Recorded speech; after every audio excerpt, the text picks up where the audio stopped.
दुख में सुमरिन सब करे, सुख में करे न कोई, जो सुख में सुमरिन करे दुख काहे को होए।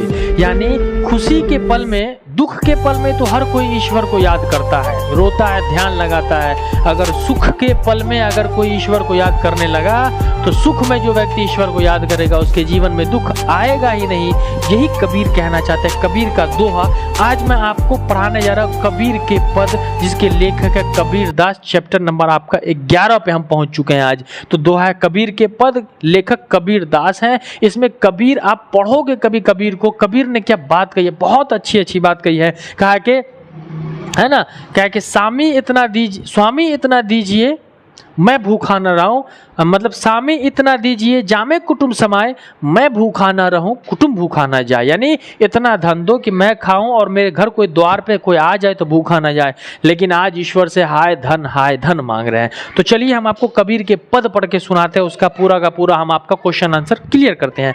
पहले 2 पद इसमें कहा गया, कबीर भक्ति काल के अप्रतिमत कवि है। तो कवि कौन से कवि है? भक्ति काल के कवि है। उन्हें अपनी रचना के माध्यम से भक्ति के नाम पर व्यापक बाहरी आडंबरों एवं व्यर्थ अनुष्ठानों का प्रकार किया। यानी बाहरी देख दिखावा, कुर्ता पजामा, दाढ़ी पंडित वाले जो लगाए होते हैं वो चंदन टीका से कोई मतलब नहीं, बेकार बताया है। पाठ में शामिल पदों में उनका यह रूप मुखर हो उठा है। पदों का महत्ता अर्थ शास्त्र और उल्लेखनीय, यानी कि बाहरी देख रखाव से कुछ नहीं होता है, ईश्वर अंदर से खुश होता है। पहले क्या है कि मेरा तेरा मनुआ कैसे एक होई रे, यानी कह रहा है, कबीर कह रहा है कि मेरा और तेरा मन कैसे एक होई रे। मैं कहता आँखन की देखी, तू कहता कागज की लेखी। कि मेरा और तेरा विचार एक हो ही नहीं सकता, क्योंकि मैं आँख की देखी हुई सच्चाई कहता हूँ और तुम किताब की लिखी हुई बातों को कहते हो। मैं कहता सुरझावन हारी, तू राखियो उलझाए रे। कबीर इसमें कहता है कि मैं कहता हूँ सुरझावन हारी, सुलझ के जीवन गुजारना, सुलझे हुए रहना, तू राखियो उलझाए रे,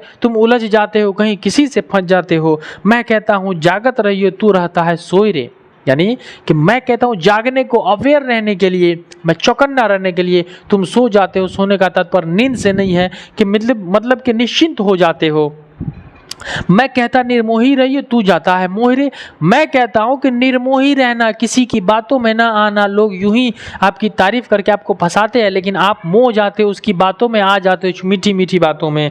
फिर कहता है जुगन जुगन समझावत हारा, कहीं न मानत कोई रे। कबीर लास्ट में कह रहे हैं कि जुगन जुगन समझावत हारा, कहीं न मानत कोई रे। जुग जुग में संसार में जा करके मैंने समझाने की कोशिश की, लेकिन कहीं कोई मानने को तैयार ही नहीं है। कहत कबीर सुनो भाई साधु, तब वैसा ही हो रहे। यानी कहत कबीर सुनो भाई साधु, तभी वैसा हो ही रे। यानी कबीर जैसा कहते हैं अगर वैसा करोगे तो हर व्यक्ति साधु बन जाएगा, लेकिन हर व्यक्ति साधु बन जाएगा तो बेईमान कौन बनेगा, है ना। तो इसीलिए कबीर की बातों को शायद लोग नहीं मानते हैं। तो पहले पद में कबीर ने कहा है कि मेरा और तेरा मनुआ एक नहीं हो सकता, क्योंकि मैं कागज की आंखन देखी कहता हूँ, तू कागज की लेखी कहता है। मैं सुलझावन हारी, सुलझाने को रहता तो उलझा जाता है। मैं निर्मोही रहने की बात करता हूं तो मुंह जाता है। मैं जागने को कहता हूं तू सो जाता है ना। मैं जागने को कहता हूं तुम सो जाता है। जुगन जुगन समझावत हारा, कहीं न मानत कोई रे। सत्य गुरु धारा निर्मल वह वामा, कोई काया धोए रे। यानी कि सत्य गुरु निर्मल वामा, यानी एक अवसर मिला है तुम्हें अपना पाप धो लेगा, वामे काया धोए रे। अपने पाप को धो लो, एक अवसर मिला है, अवसर प्रदान हुआ है, तो उसमें अपने सारे पापों को धो लो। तो ये था आपका पहला पद था।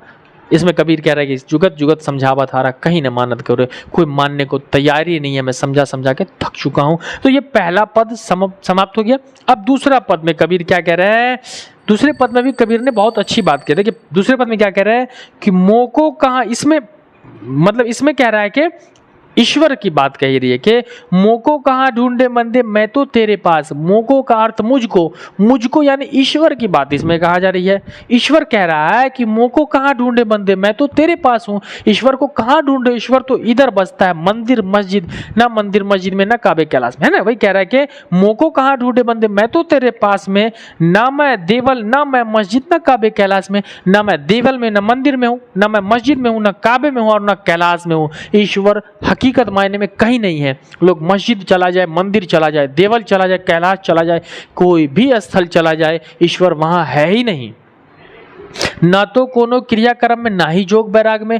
तुम जितना भी क्रियाक्रम कर लो, जोग बैराग, जादू टोना, बाबू सोना, कुछ भी कर लो, ईश्वर वहां है ही नहीं। जोग बैराग में ईश्वर नहीं है।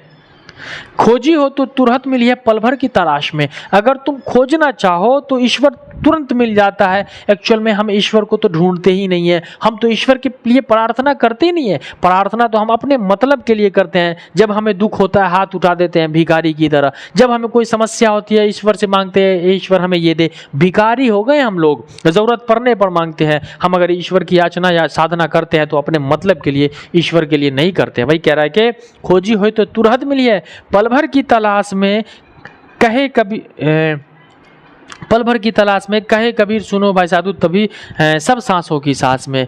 कहे कबीर सुनो भाई साधु सब सांसों की सांस में। कबीर कहता है कि सब सांसों की सांस में है। तुम ईश्वर को बाहर ढूंढने जाते हो, ईश्वर तो सच्चे हृदय में निवास करता है। मन ही काला है तो फिर बाहर कहाँ से मिलेगा? ईश्वर मन में बैठता है और तुम्हारा मन काला है तो ईश्वर तुमको नहीं मिल सकता। काले मन में ईश्वर निवास नहीं करता, ईश्वर तो सच्चे हृदय में रहता है। ईश्वर सच्चे हृदय में निवास करता है। इसलिए यदि कोई भी व्यक्ति ईश्वर को पाना चाहता है तो बाहरी मोह माया को, झोल झपटी को छोड़ दे। ईश्वर की प्रार्थना करना है तो मन से करे, एकांत में करे, दिखाने के लिए ना करे कि हम 5 टाइम नमाज पढ़ते हैं, ईश्वर की इबादत करते हैं, हर वक्त हम घंटा डुलाते रहते हैं। ऐसा कुछ नहीं है। ईश्वर नहीं मिल सकता आपको, ईश्वर हृदय में बसता है। तो पहले पंक्ति में जो है कबीर ने कहा पहले पद में कि एक व्यक्ति को कह रहे कि मैं और तुम यानी ईश्वर और इंसानों में एक चीज हो ही नहीं सकता। एक हो ही, ईश्वर आंखों देखी कहता है और तुम कागज की लेखी कहते हो। कबीर कह रहा है इसमें कि मैं कहता हूं निर्मोही किसी की बातों में ना आने को तुम आ जाता है। मैं कहता हूं सादा जीवन गुजारने को तुम दिखाने के लिए कपड़ा पजामा ये वो दिस दैट लता करने में आ जाते हो। तो ऐसा मत करना।